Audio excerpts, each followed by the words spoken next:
Dear students, welcome to GDC. तो आज हम बात करने वाले हैं बहुत ही इंपॉर्टेंट सब्जेक्ट के बारे में, ज्यूरिस्प्रूडेंस के बारे में, जिसमें हम बहुत ही इंपॉर्टेंट क्वेश्चंस को आज डिस्कस करने वाले हैं। इस लेक्चर में लास्ट तक बने रहें, जो कि एनएचएम एग्जाम से रिलेटेड आपके लिए बहुत ही बेनिफिशियल होने वाले हैं। किस तरीके से क्वेश्चंस बनते हैं, किस तरीके से आपको उन क्वेश्चन को सॉल्व करना है, सारी चीजें डिस्कस करेंगे इस वीडियो में। लास्ट तक बने रहें ताकि सारी चीजें आपकी क्लियर हो जाएं। वीडियो अच्छा लगे तो प्लीज वीडियो को लाइक करें, चैनल को सब्सक्राइब कर लें ताकि इस तरीके की और वीडियोस आपको देखने को मिलती रहे, और चैनल को सब्सक्राइब करने के साथ वीडियो को शेयर करें ताकि ज्यादा से ज्यादा लोग इस वीडियो को देख पाएं। चलिए तो स्टार्ट कर देते हैं ज्यूरिस्प्रूडेंस के कुछ इंपॉर्टेंट क्वेश्चंस को। तो फर्स्ट क्वेश्चन ये रहा आपकी स्क्रीन पर। क्या क्वेश्चन क्या है यहां पर? सबसे पहले क्वेश्चन को समझना बहुत ज्यादा इंपॉर्टेंट है, तो क्वेश्चन को अच्छे से समझिएगा, उसके बाद ही आंसर करिएगा। तो यहां पर फर्स्ट क्वेश्चन पूछा है, where is the head office of AICTE located, यानी कि जो आपकी AICTE है उसकी लोकेशन के बारे में पूछा है, वो कहां पर आपकी लोकेटेड है। तो फर्स्ट आंसर देख लेते हैं यहां पर, अमृतसर, न्यू दिल्ली, अरुणाचल प्रदेश और रायपुर। तो याद रखिएगा AICTE जो है आपकी जनरली ये कहां पर सिचुएटेड है आपकी, ये आपकी दिल्ली में लोकेटेड है। तो the right answer is new Delhi. Next question देख लेते हैं आपका। तो राइट आंसर क्या है हमारा? न्यू दिल्ली हमारा राइट आंसर है।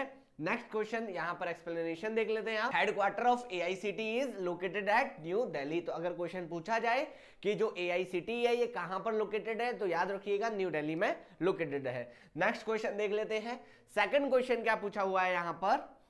सेकंड क्वेश्चन पूछा हुआ है, who is the present chairman of AICTE। जी हां, यानी कि प्रेजेंट चेयरमैन की बात हो रही है, अभी जो आपके चेयरमैन हैं उनके बारे में बात हो रही है। तो कौन अभी आपके AICTE के चेयरमैन हैं? तो चेयरमैन के नेम्स को आपको अपडेट करना होगा।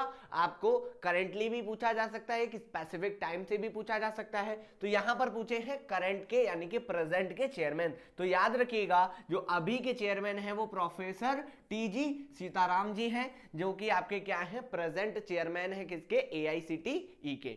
चलिए तो देख लेते हैं। The right answer is B, आपका क्या है? राइट आंसर है। तो ये नाम याद कर लीजिए, ठीक है, और डेट भी याद कर लीजिए ताकि आपको अपडेट रहे। तो 21 दिसंबर 2022 में, यानी कि अभी जो all India council for technical education के जो चेयरमैन हैं वो कौन है आपके?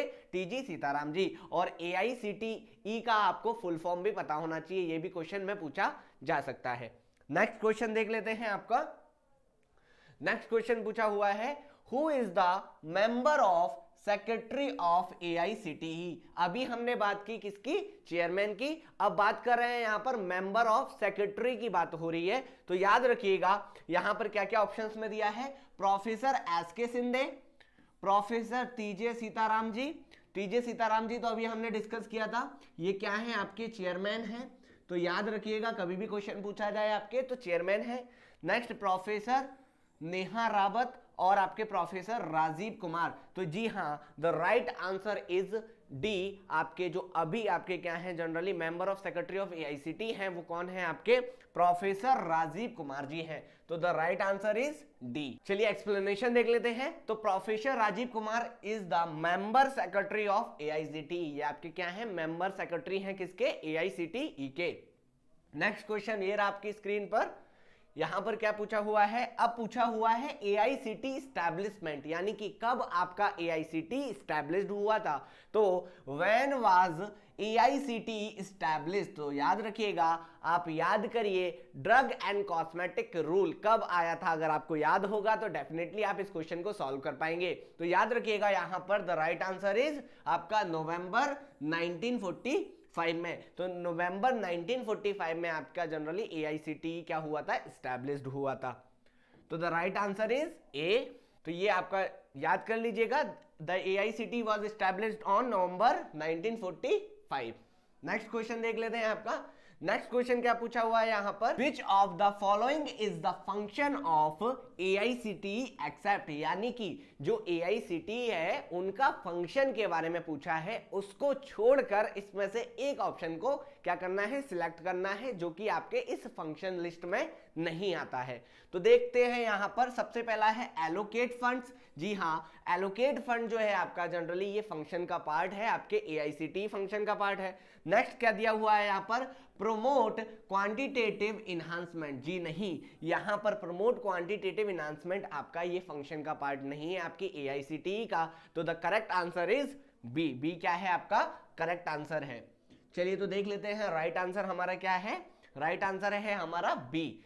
तो ऑप्शन देख लेते हैं यहाँ पर। आपके फंक्शंस को याद कर लीजिएगा, कोई भी फंक्शंस आपसे एग्जाम में पूछा जा सकता है तो ये आपको नोट होना चाहिए, याद होना चाहिए। ये आप स्क्रीनशॉट ले सकते हैं, इससे आप सारी चीजों को रिकॉल कर सकते हैं। नेक्स्ट देख लेते हैं यहाँ पर। नेक्स्ट क्वेश्चन क्या पूछा हुआ है। यहाँ पर थोड़ा सा क्वेश्चन को समझना बहुत ज्यादा इंपॉर्टेंट है। अगर आपने क्वेश्चन समझ लिया तो क्वेश्चन बहुत ज्यादा टफ नहीं है। सिंपल सा यहाँ पर क्या पूछा है, as per factories act 1948 chapter dealing with working hours of adults, no adult workers shall be required or allowed to work in a factory dash hours in a week। यानी कि जो आपके अडल्ट होते हैं उनका वीक में hours पूछा है, मतलब कितने हावर्स उनका वर्किंग होना चाहिए आपके फैक्ट्री एक्ट के अकॉर्डिंग। तो सिंपल सा याद रखिएगा, यहां पर ऑप्शन में क्या किया दिया है, 30, 40, 48 और 56। तो द राइट आंसर इज 48। 48 आपका क्या है, राइट आंसर है, जो कि आपके 48 क्या होते हैं, आवर्स होते हैं एक वीक में, वो आपके फैक्ट्री एक्ट के अकॉर्डिंग। सी, यहां से आप देख सकते हैं क्वेश्चन आपका कहां से पूछा हुआ था, फैक्ट्री एक्ट से पूछा गया था। अडल्ट के लिए not more than 48 hours in a week, यानी कि एक वीक में 48 आवर्स से ज्यादा आपका वर्किंग नहीं होना चाहिए। उसके बाद not more then 9 hours in a day, एक दिन में 9 घंटे से 9 आवर्स से ज्यादा नहीं होना चाहिए। अगर हावर्स में पूछ लेते हैं तो आपको ये पर डे के हिसाब से पूछते हैं, तो यहां से क्वेश्चन बन सकता है, तो ये आपको याद रखना है। मैक्सिमम कितना है आपका 10 1/2, यानी कि आपका जनरली पर आपका 1.5 घंटे से ज्यादा आपको यहां पर काम नहीं करना है। Drug and pharmaceutical industry are kept under which schedule of the factory act 1948, यानी कि जो आपका फैक्ट्री एक्ट है 1948 उसके अकॉर्डिंग जो आपका ड्रग एंड फार्मास्यूटिकल इंडस्ट्री है वो किस शेड्यूल में आता है। तो शेड्यूल पूछा है यहाँ पर, तो कितने शेड्यूल दिए हैं, first schedule, second schedule, third schedule and none of the above. तो याद रखिएगा जो आपका फैक्ट्री वाला पार्ट है ये आपके फर्स्ट शेड्यूल में क्या होता है, कवर होता है। इसको आप नोट कर लीजिएगा, क्वेश्चन बनने के चांसेस हो सकते हैं, यहां से क्वेश्चन बन सकता है। तो the right answer is a. Explanation की बात करते हैं तो जो शेड्यूल फर्स्ट होता है ये क्या है आपका, जनरली लिस्ट ऑफ इंडस्ट्री के लिए होता है। शेड्यूल 2 जो होता है आपका वो permissible level of certain chemical substance के लिए, यानी कि केमिकल सब्सटेंस से रिलेटेड अगर आपको टर्म दिखे तो 2 को याद रखिएगा। और शेड्यूल 3 की बात होगी, शेड्यूल 3 की बात होगी तो लिस्ट ऑफ नोटिफिकेशनल डिसीजेस, यानी डिसीज आपकी 3 में कवर होगी, केमिकल्स 2 में, और 1 में आपका आएगा क्या, इंडस्ट्री। चलिए नेक्स्ट क्वेश्चन देख लेते हैं। नेक्स्ट क्वेश्चन क्या पूछा है यहाँ पर, the factory act came into force in which year. Simple सा है, अभी हमने जस्ट कवर किया था कि जो आपका फैक्ट्री एक्ट है ये कब आया था, कब आपका फोर्स हुआ था। समझना यहां पर क्वेश्चन, समझना फैक्ट्री एक्ट की बात हो रही है तो याद रखना द राइट आंसर इज 1949, क्योंकि 1949 में ही आपका जनरली क्या हुआ था, ये 1948 में जनरली आपका और 1949 में कंफ्यूज नहीं होना है। तो जो आपका एक्ट था 1948 के बाद ये फोर्स्ड हुआ था कब, 1949 में। तो अगर फोर्स्ड टर्म आपको देखने को मिले तो 1949 आपको याद रखना है, कंफ्यूज बिल्कुल भी नहीं होना है। बाकी फार्मेसी एक्ट कब आया था, 1948 में, सभी को पता है ये। उसके बाद पॉइजन एक्ट आपका इंपॉर्टेंट है, पूछा जा सकता है कि 1919 में आपका क्या आया था, पॉइजन एक्ट आया था। Who among the following shall not be member of state counselling under the pharmacy act 1948। 1948 के अकॉर्डिंग आपका कौन जो है आपके जनरली वो स्टेट काउंसलिंग के अंदर नहीं आते हैं। पहला क्या दिया है, a registered pharmacist elected from the state, ये आपके कवर होते हैं, ये आते हैं आपके किसमें, स्टेट काउंसलिंग के अंडर आते हैं। उसके बाद दूसरे सेकंड क्या दिए हैं, a registered pharmacist nominated by the state government, तो स्टेट गवर्नमेंट की बात हो रही है, यहां पर भी स्टेट की बात हो रही है, तो ये तो आपको स्टेट काउंसलिंग में आएंगे। दूसरे क्या दिए हैं, नेक्स्ट आपके the government analyst, government analyst भी आपके जनरली आते हैं किसमें, स्टेट काउंसलिंग में। उसके बाद लास्ट आपका क्या दिया है, the director of central drug laboratory. तो director of central drug laboratory से आपके जनरल स्टेट काउंसलिंग का क्या कॉन्सेप्ट है, तो ये हमारा क्या है, राइट आंसर है। तो राइट आंसर इज डी। बहुत सिंपल से क्वेश्चंस आपके जनरली पूछे जाते हैं, बस कॉन्सेप्ट को समझना बहुत ज्यादा जरूरी है। एक बार कॉन्सेप्ट समझ गए तो आपको आंसर को पुट करने में, आपको आंसर देने में बहुत ज्यादा टाइम नहीं लगेगा। तो the right answer is D. तो यहां पर आप कवर कर लीजिएगा सारे पॉइंट्स को।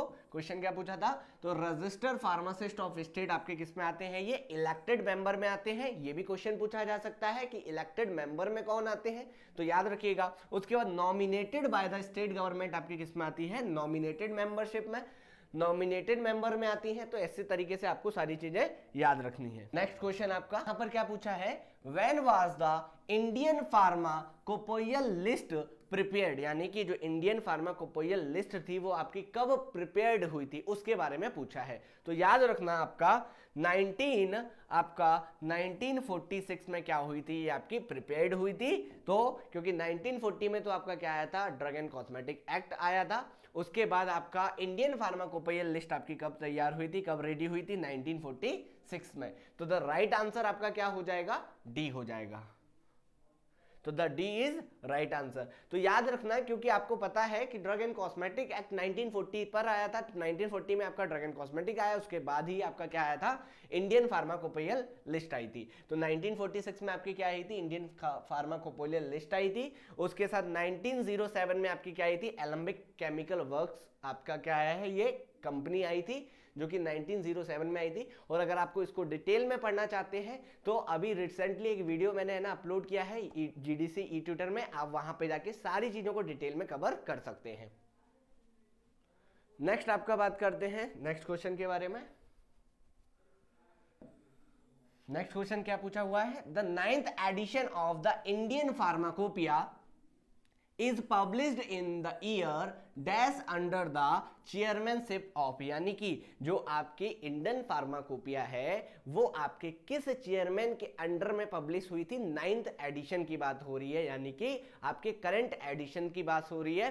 तो यहां पर याद रखिएगा क्या क्या नोट किया है, यहां पर 1966 एंड डॉक्टर बी मुखर्जी आपके 2022, जी हाँ 2022 में आपकी जनरली क्या हुई थी, ये आपकी पब्लिश हुई थी। उसके साथ साथ अब यहां पर 2022 में दो ऑप्शंस दिए हुए हैं, एक आपका बी और एक आपका सी। तो ये तो आपके ऑप्शंस कट गए, यानी कि यहां पर तो आंसर नहीं बनेगा। अब बात आती है इनमें से कौन है, तो याद रखिएगा डॉक्टर मनसुख मांडविया जी के द्वारा आपके, यानी कि उनके चेयरमैनशिप के टाइम पर ही आपकी क्या हुई थी, ये आपकी आईपी पब्लिश हुई थी। तो the right answer is B. तो यहां पर आप देख सकते हैं ये क्वेश्चंस यहां से बन सकते हैं आपके, इसका स्क्रीनशॉट ले सकते हैं आप। पूरी चीजों को अच्छे से कवर कर लीजिएगा। फर्स्ट एडिशन कब आया था, 1955 में आया था, जिनके चेयरमैन कौन थे आपके, वीएन गोजी थे। जब आपके चेयरमैनशिप कौन थे आपके, जनरली गोजी थे। उसके बाद 1966 में आए थे, तब B Mukherjee, doctor B Mukherjee थे आपके चेयरमैनशिप में। 1985 में जब थर्ड एडिशन आया था तब नित्यानंद जी थे आपके, नित्यानंद थे। उसके बाद आपके 1996 में भी आपके नित्यानंद थे। और हमसे क्या पूछा है अभी 2022 में कौन है आपके, doctor Mansukh Mandaviya ji. Is it clear. तो यहां से क्वेश्चंस बन सकते हैं, ये आप पूरा टेबल अच्छे से याद कर लीजिएगा ताकि क्वेश्चन गलत नहीं होगा। तो नेक्स्ट क्वेश्चन देख लेते हैं।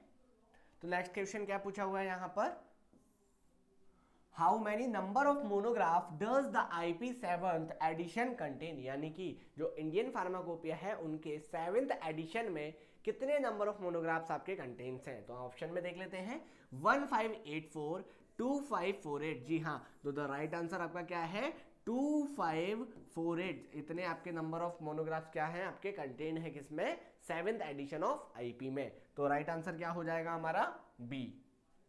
तो बी हमारा क्या है, राइट आंसर है। यहां पर आप देख लीजिए आईपी 7th एडिशन आपका 2548 आपके क्या है, जनरली मोनोग्राफ है। तो ये है आपका राइट आंसर। नेक्स्ट क्वेश्चन ये रहा आपकी स्क्रीन पर, the full fledged Indian pharmacopoeia formed in 1948, the chairmanship of said committee was, यानी कि जो आपके 1948 में आपका जनरली यहां पर क्या पूछा है, चेयरमैन कमेटी किसने, किसके द्वारा, किसने कहा था कमेटी के बारे में, समझना। तो यहां पर सिंपल सा याद रखिएगा, the right answer is VN Ghosh ji, doctor VN Ghosh ji के द्वारा आपका क्या हुआ था, 1948 में जनरली आपकी कमेटी प्रिपेयर्ड हुई थी। तो the right answer is doctor VN Ghosh ji. तो यहां पर आप देख सकते हैं, in 1948 a full fledged Indian pharmacopoeia committee was constituted under the chairmanship doctor VN Ghosh ji. Next question ये रहा, minimum penalty for selling any adulterated or spurious drug causing death or grievous harm to any person in India is, यानी कि यहां पर simple सा पूछा है कि अगर किसी भी पेशेंट की क्या हो जाती है, किसी भी पर्सन की अगर डेथ हो जाती है किसी भी स्पूरियस ड्रग की वजह से, अडल्ट्रेटेड ड्रग की वजह से, तो उसका पेनल्टी कितना होगा। तो यहां पर ऑप्शन में क्या दिया हुआ है, imprisonment of 10 year and fine of 10 lakh rupees. यहां पर क्या दिया हुआ है, यानी 10 साल तक सजा होगी या फिर आपका 10 लाख का आपका क्या होगा, फाइन होगा, जुर्माना होगा। तो जी हाँ, the right answer is a. बाकी आपके जो 5 ईयर है, 5 ईयर नहीं है, क्योंकि 10 ईयर आपका क्या है, राइट आंसर है। यहाँ पर ये 10 ईयर है, बट यहाँ पर आपका 10,000 क्या कर दिया है, रुपए कर दिया है, आपका फाइन कर दिया है, जो कि आपका 1 लाख है। तो the right answer is a. तो एक्सप्लेनेशन देख लेते हैं, यहाँ पर ऑफेंस की बात कर लेते हैं। तो minimum penalty for selling any adulterated और सुपीरियस ड्रग कॉजिंग डेथ, अगर कोई ड्रग है जो डेथ कॉज करा रहा है, जिसका पेनल्टी कितना रहेगा, आपका फाइन रहेगा 10 लाख और पर 10 साल की आपकी क्या रहेगी, सजा रहेगी। नेक्स्ट क्वेश्चन आपका, Who among the following is the chairman of drug technical advisory board, यानी कि इनमें से कौन से आपके ड्रग टेक्निकल एडवाइजरी बोर्ड के क्या थे, आपके generally chairman of the drug technical advisory आपकी कौन है यहाँ से। तो याद रखिएगा, the drug controller of India, जी नहीं। The president of pharmacy council of India, ये भी नहीं आपके। The president of medical council of India, जी नहीं। The director general of health service, जी हाँ, ये आपका क्या है, राइट आंसर है डी। तो डी आपका क्या है, यहां पर राइट आंसर है।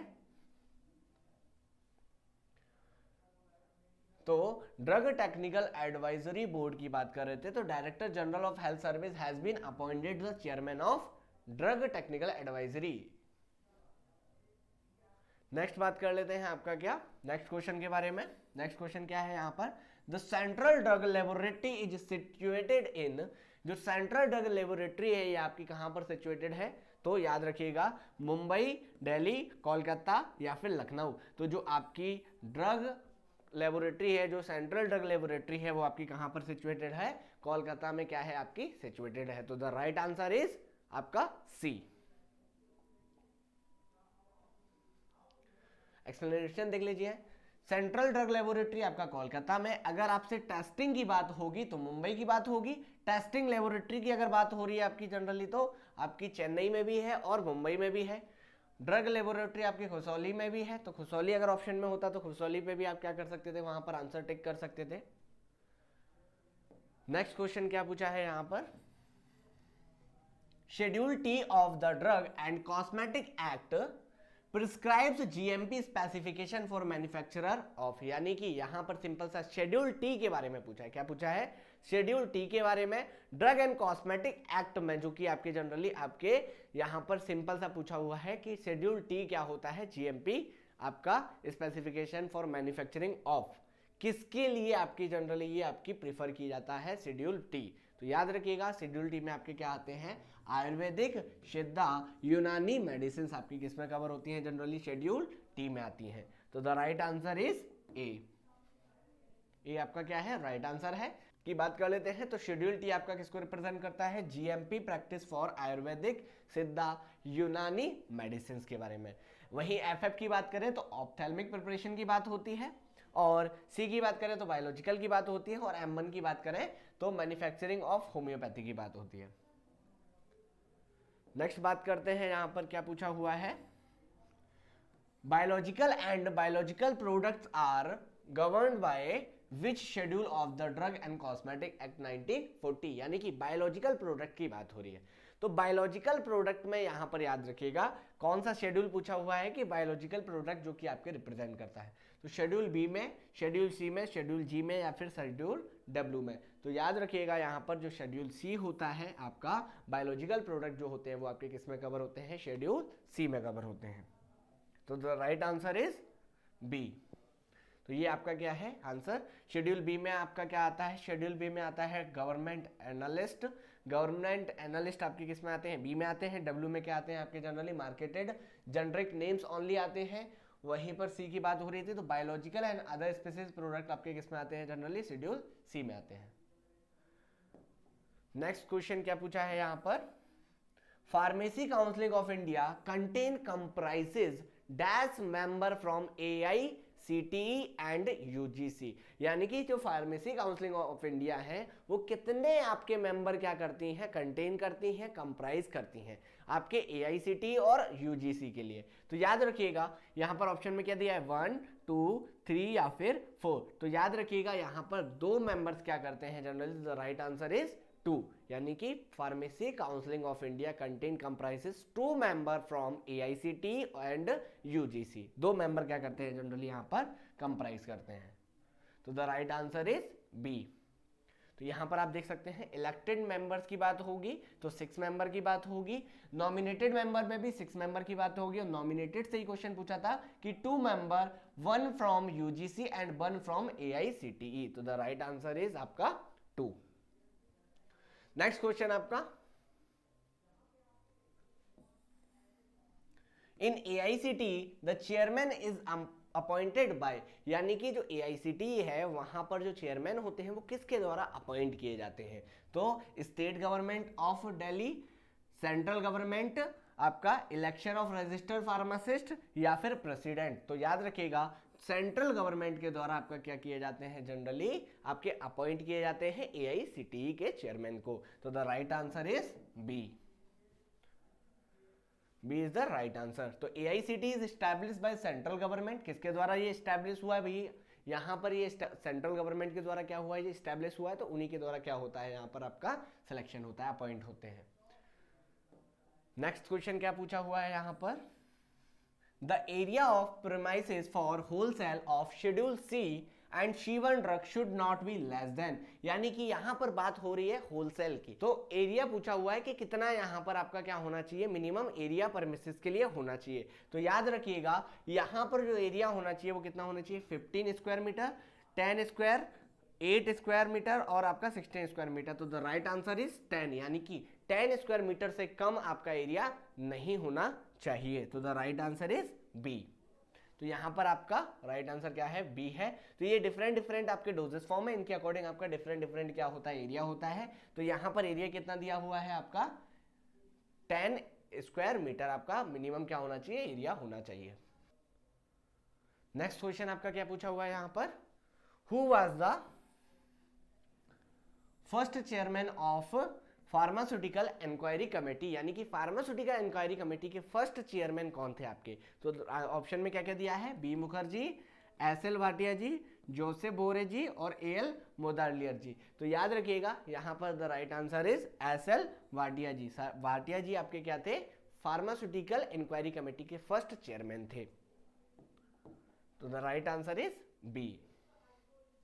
तो यहां पर याद रखिएगा Bhatia committee ji government of India in 1953 appointed the pharmaceutical inquiry committee under the chairmanship of major general, जिनको फर्स्ट टाइम क्या किया था, अपॉइंट किया गया था। नेक्स्ट क्वेश्चन आपके स्क्रीन पर, who started Bengal chemical and pharmaceutical limited in 1901। यहां पर सिंपल सा पूछा है कि बंगाल में 1901 में सबसे पहले किसने आपका जनरली आपकी जो कंपनी है उसको स्टैब्लिश किया था, ओपन किया था।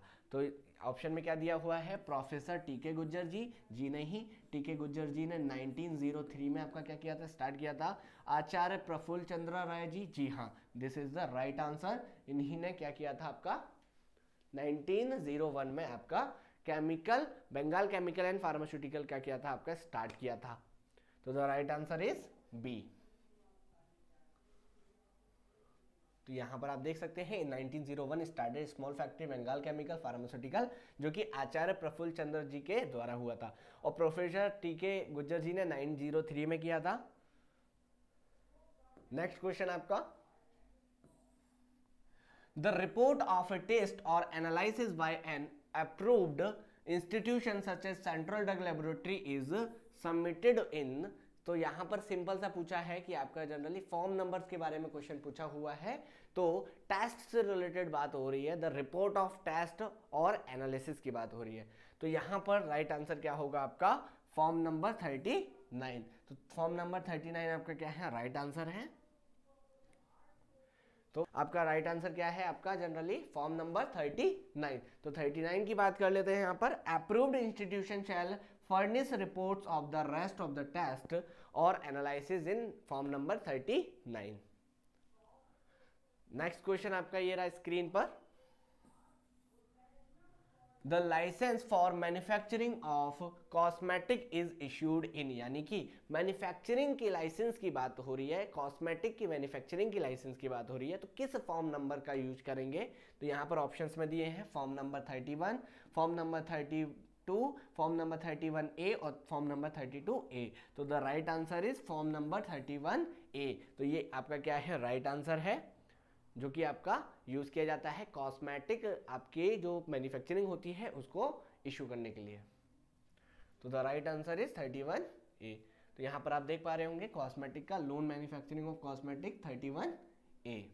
तो ये थे डियर स्टूडेंट्स कुछ आपके इंपॉर्टेंट क्वेश्चंस जो कि आपके एग्जाम के पॉइंट ऑफ व्यू से बहुत इंपॉर्टेंट होने वाले हैं। आई होप आपको वीडियो अच्छा लगा हो। वीडियो अच्छा लगा हो तो प्लीज़ वीडियो को लाइक करें और चैनल को सब्सक्राइब कर लें। मिलते हैं नेक्स्ट वीडियो में नेक्स्ट टॉपिक के साथ। Thank you so much.